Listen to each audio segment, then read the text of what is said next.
Ce vendredi, je veux parler à quelqu'un qui est fatigué. Pas seulement fatigué parce qu'il a mal dormi. Fatigué dans sa tête, fatigué dans son cœur, fatigué de penser, fatigué de gérer, fatigué d'être fort, fatigué de porter les autres. Parfois, quand on est fatigué comme ça, on s'irrite même pour rien. On devient irritable à un point où on répond mal aux personnes qui s'adressent à nous. Et pourtant, elles ne nous ont rien fait. Tout simplement parce que nous portons des choses. Après, il peut nous arriver de culpabiliser et dire pourquoi je suis comme ça? Pourquoi je n'arrive pas à sourire? Pourquoi je ne peux pas? Pourquoi? Mais la vérité, c'est que la bonne humeur ne pousse pas facilement dans une âme épuisée. Nous avons besoin de nous reposer. Car même les spécialistes parlent aujourd'hui de plusieurs formes de repos.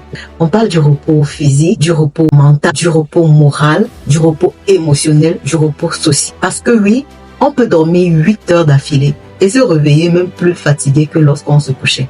Parce que le cœur ne s'est pas libéré, parce que le cœur n'a pas déposé son poids. Jésus dit dans sa parole, venez à moi, vous tous qui êtes fatigués et chargés, et je vous donnerai du repos. Il ne dit pas, venez à moi quand vous aurez tout réglé. Et il ne dit non plus, venez à moi quand vous serez fort. Mais il dit, venez à moi, vous qui êtes fatigués. Cela veut dire que ta fatigue n'est pas une honte, mais c'est une invitation à arrêter de porter seul. Une invitation à déposer ce que tu ne contrôles pas. Et une invitation à rester dans la présence de Dieu. Une invitation à se rapprocher davantage de Dieu. Parfois, retrouver la bonne humeur commence par quelque chose de très éteindre le bruit, respirer, prier, fermer les yeux et dire Seigneur, je suis fatigué, viens me donner ton repos. La Bible nous invite aussi à orienter nos pensées vers ce qui est vrai, honorable, juste, pur, aimable et digne de louange. À ce que tu nourris dans tes pensées, ce que tu nourris dans tes pensées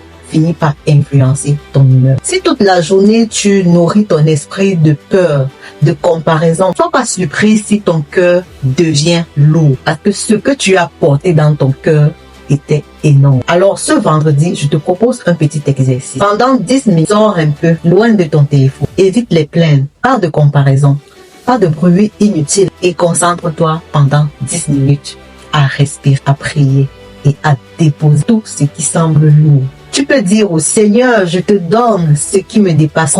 Je reçois ta paix et je choisis de ne pas laisser la fatigue voler ma joie.